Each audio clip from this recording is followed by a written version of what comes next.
welcome back. Today we're checking out another SCP video, and today it's going to be SCP-2845, the Deer. This was brought up in the last SCP I checked out, and I know it's come up before, as well as a couple of you guys have suggested it to me. So we're going to go ahead and take a look at the Deer today and see what it's all about. Judging from the name, all I got is it's some kind of deer. That's it. So let's go ahead and jump right into it and see what's up with this deer.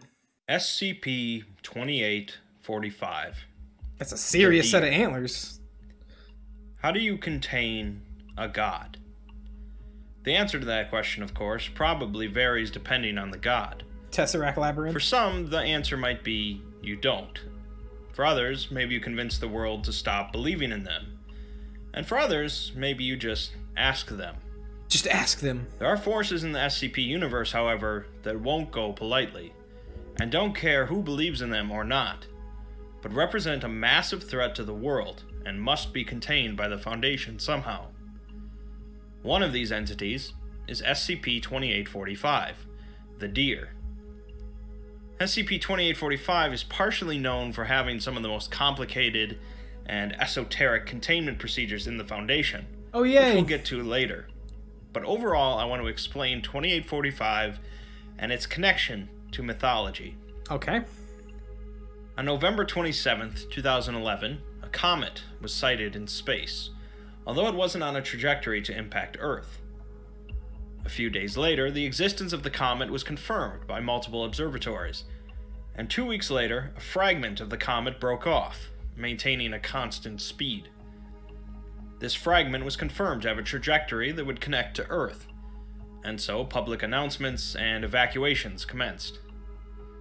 4 days later, the fragment lands in the Pacific Ocean, and over the next 3 days, SCP-2845 crosses 124 kilometers of the ocean to reach the western coast of the United States. Okay.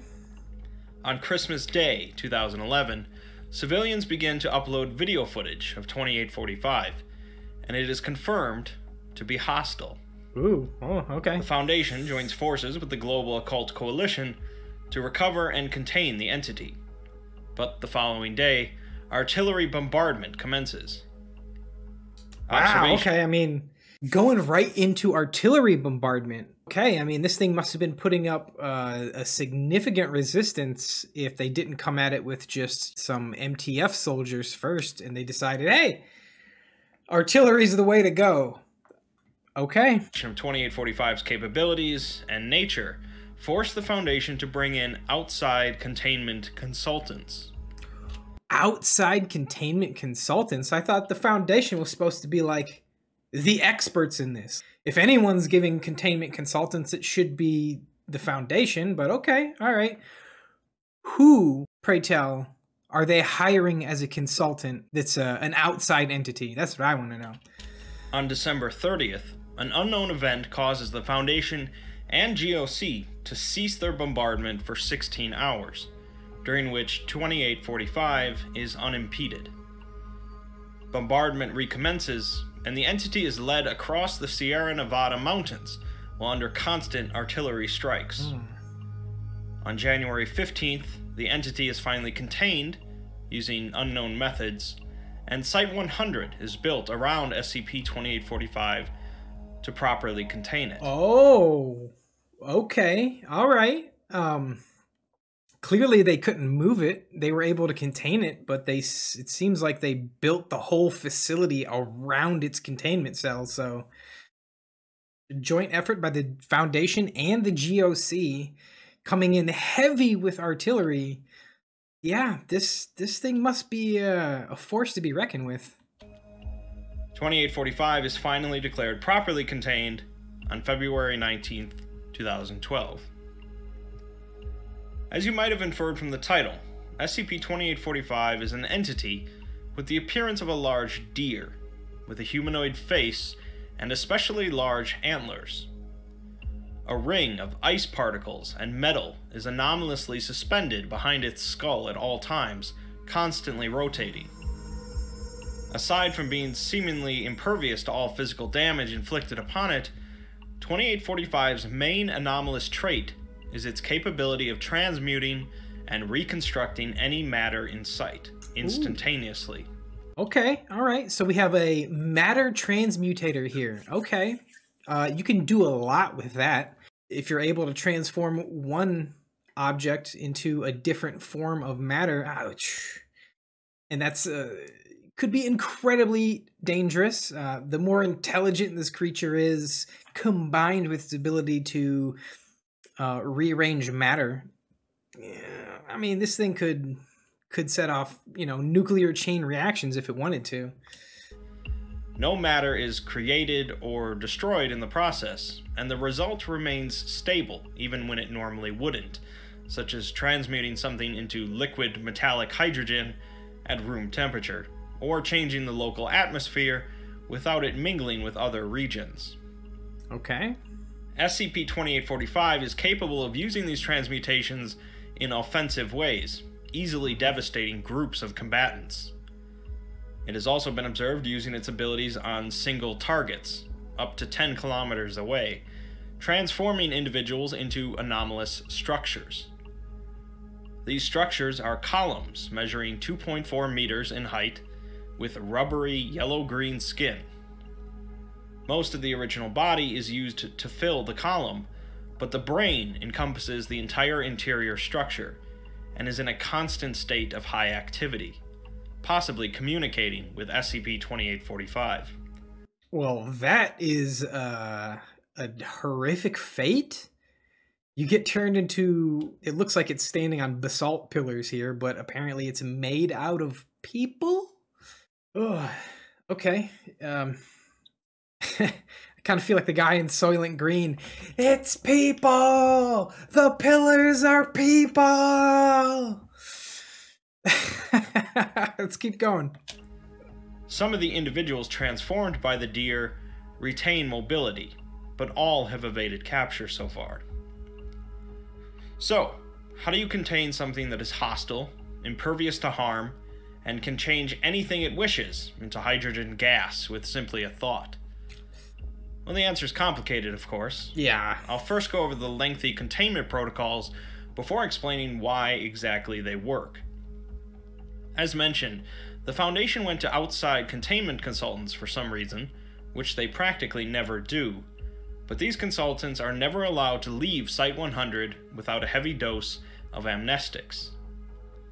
Dozens of trained personnel and D-Class are assigned to containing 2845, and Site-100 is permitted an unhindered supply of untrained subjects for the purposes of containment, as 2845 is clearly a top priority.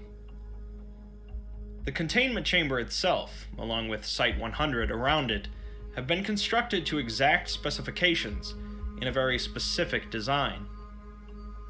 To simplify, the site consists of a number of concentric circles, along with a number of circular chambers, each placed at specific points.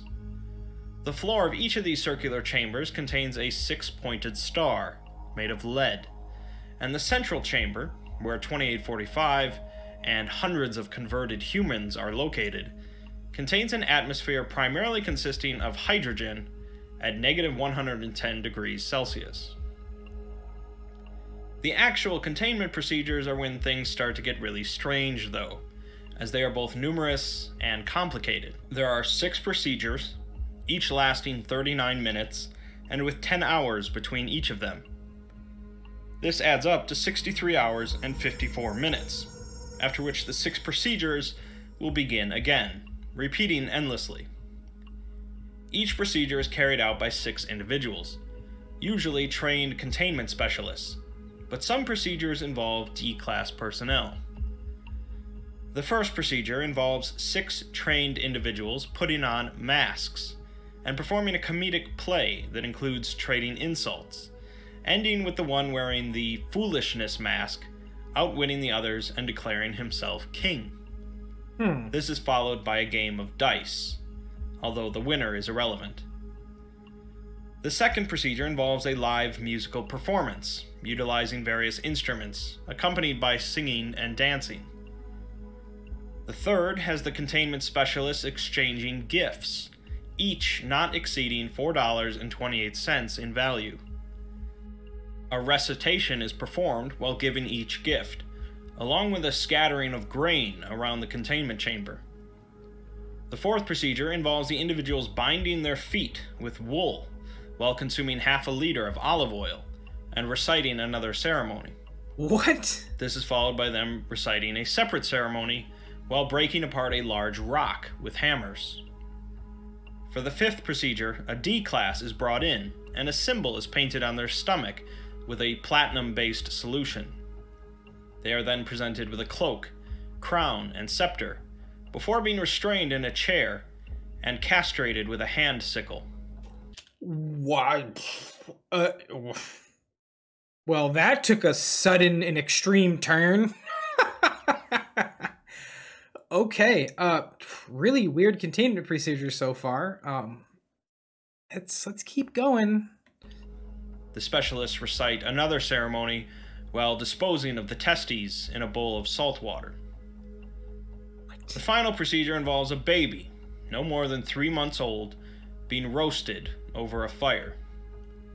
The specialists recite another ceremony and then consume the infant. What? Oh my goodness. Oh my goodness. At first it started out and the containment procedures were a little weird. You know, singing songs, playing dice, putting on a play. But now you're talking like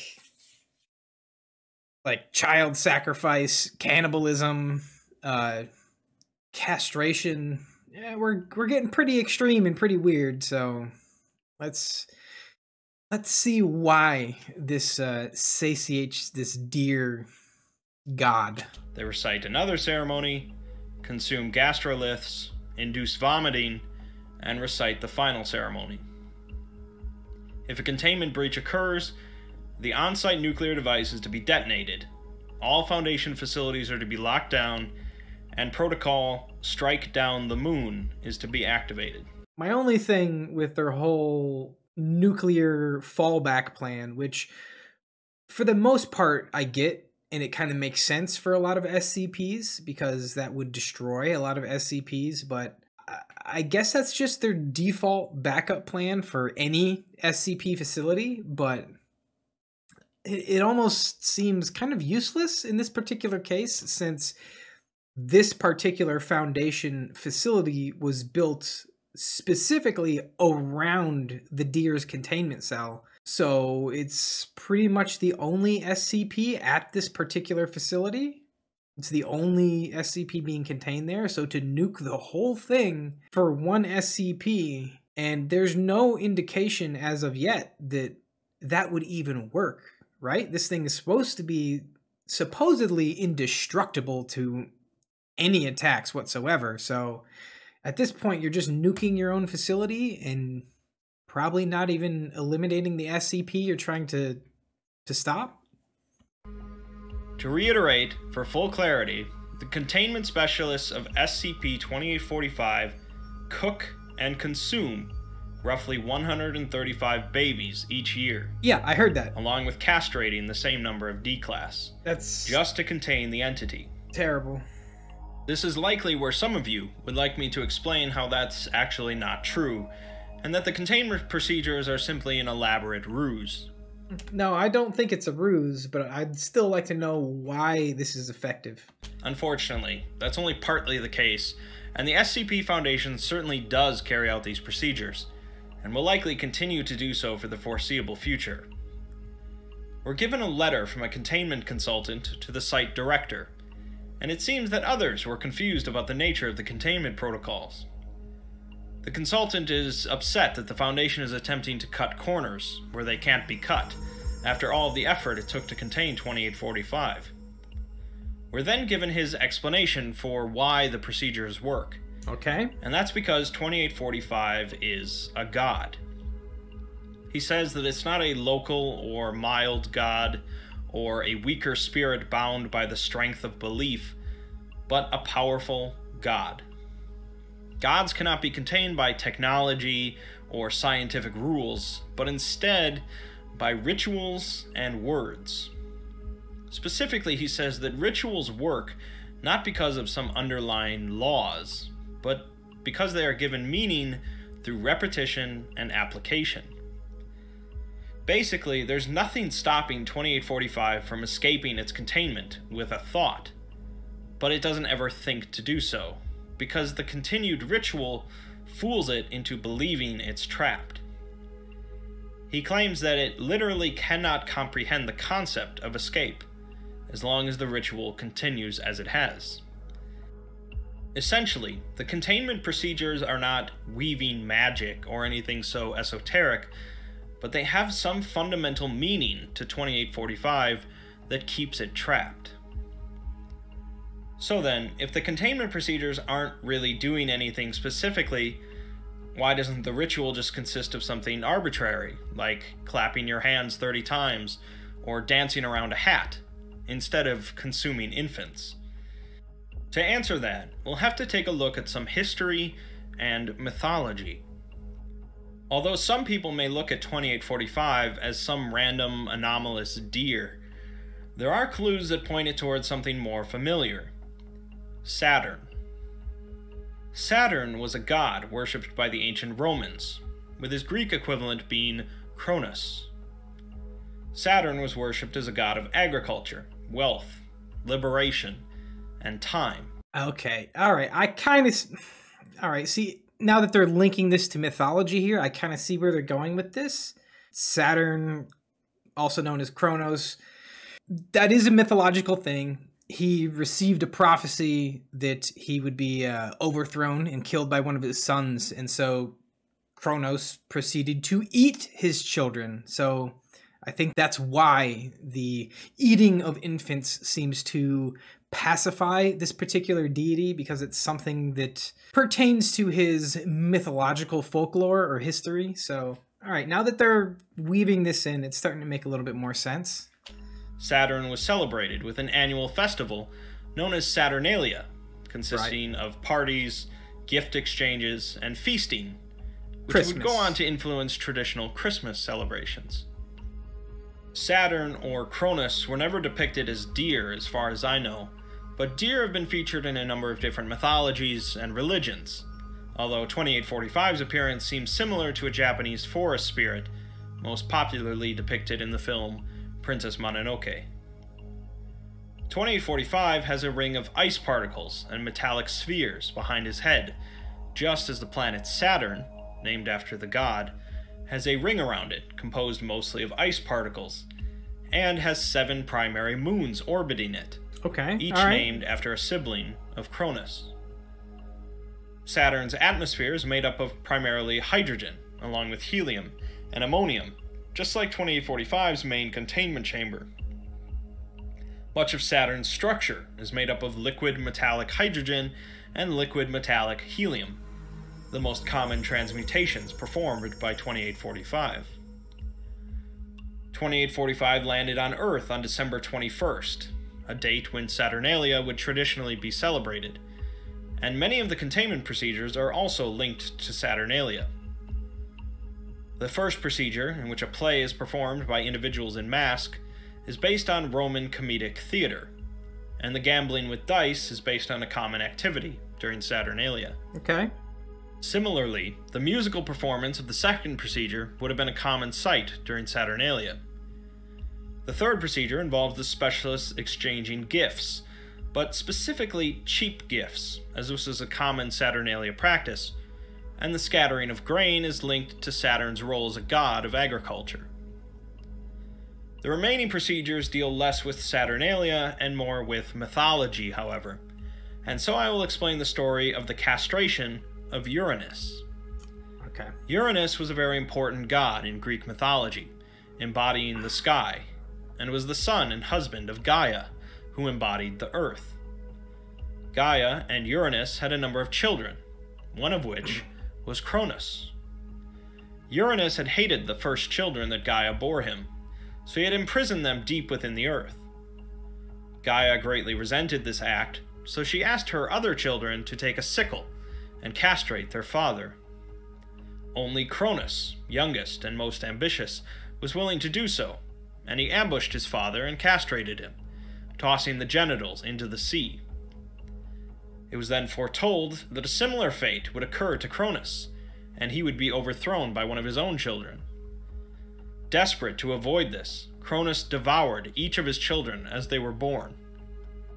His sixth child, however, Zeus, was born in secret, and his wife tricked Cronus by presenting him with a large stone wrapped in swaddling clothes, rather than Zeus. Cronus ate the stone, but Zeus later forced him to vomit it back up, along with the other children. Yeah, this is all the old mythology where Cronus devours his kids. Zeus ends up toppling Cronus as well as the other Titans in the Great War. That's when Zeus, Poseidon, and Hades basically take over Olympus and the underworld, and they get, they set their domains where Zeus rules the heavens and Hades rules the underworld and Poseidon rules the sea. Their whole thing, one gets a one-pointed weapon, another one gets a two-pointed weapon, and the third one gets a three-pointed weapon, the trident, the bident, and the lightning bolt. So it's making sense now that they basically said this is Saturn, this is Kronos. So okay, all right. And he placed the stone at a sacred site, where it was regularly anointed with oil and strands of wool. To connect the myth with the containment procedures then, the fourth procedure involves the specialists binding their feet with wool and consuming olive oil, which has a pretty clear connection to the stone that Cronus ate, but also connects to the statue of Saturn in the temple in Rome, which was filled with oil, and normally had its legs bound with wool, which was removed during Saturnalia. The fifth procedure involves painting a symbol on a D-class, the symbol of Uranus, and castrating him, just as Uranus was castrated. The testes are placed in a bowl of salt water to symbolize Cronus's tossing of his father's genitals into the sea. Finally, the roasting and consumption of the child is based on Cronus eating his own children, along with vomiting afterwards. These containment procedures aren't really random, as each has been specifically crafted in connection with 2845's connection to Saturn. Whether it actually is Saturn, or is some embodiment of the myth and the planet is unknown, but the ritual works. The containment consultant that designed the procedures knew what he was doing, and perhaps even more impressive was how quickly he was able to design a procedure that would contain such an entity, based on... Yeah, man, even with kind of gleaming that it was potentially a deity of the Roman pantheon, you would think that it would still take quite a bit of time and quite a bit of trial and error, especially since they're coming up with these containment procedures out of nowhere. There was no previously set containment procedures for something like this yet. They had to come up with this on their own, and it was completely unique and specifically designed for this particular deer. So I am actually really surprised that they didn't go through months, if not years, of just horrific trial and error. But apparently this guy managed to figure it out and do it pretty quick. So, I'd have some questions for this guy, like, well, how do you know this stuff? How'd you figure this out? How'd you make these connections? Like, okay. Very little information. The text that displays after you click on his letter reads, Towering Kadath, my home. Kadath is a location created by author H.P. Lovecraft, which is located in the Dreamlands of Earth. I've done an entire video on the Dreamlands in the Cthulhu mythos if you're interested, but Kadath was once the home of the dream gods of Earth, known as the Great Ones. This connection potentially shows the consultant to be involved in far more than just mythology. So, I've now explained SCP-2845, but there are still some unanswered questions, such as, is 2845 actually Saturn? What does it want with our planet? And what are the ramifications of the Foundation's very public containment efforts? A question I would have, if this is Saturn, if this is related to that pantheon, and there is an actual connection there, does that mean that there's other creatures out there that represent the other deities from these pantheons? Is Saturn just the first one we've come across? Is the deer just the first one of these that we've come into contact with in our modern world so that we could classify it as an SCP? Are there other creatures out there that represent Venus and Jupiter and the other planets of our solar system that coincide with the deities of these pantheons? That's my question. Is there more? Where's the rest of them? Where's the rest of them? Some SCP articles connect and blend with real-world mythology and stories in very blatant ways, while others do so in a much more subtle way, such as 2845.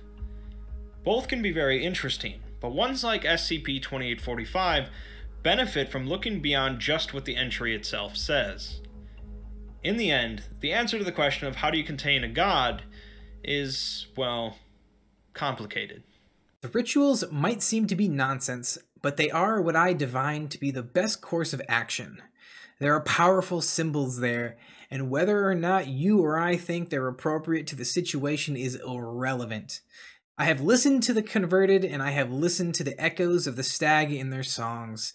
They are not suffering, but they are no longer human. They are changed utterly.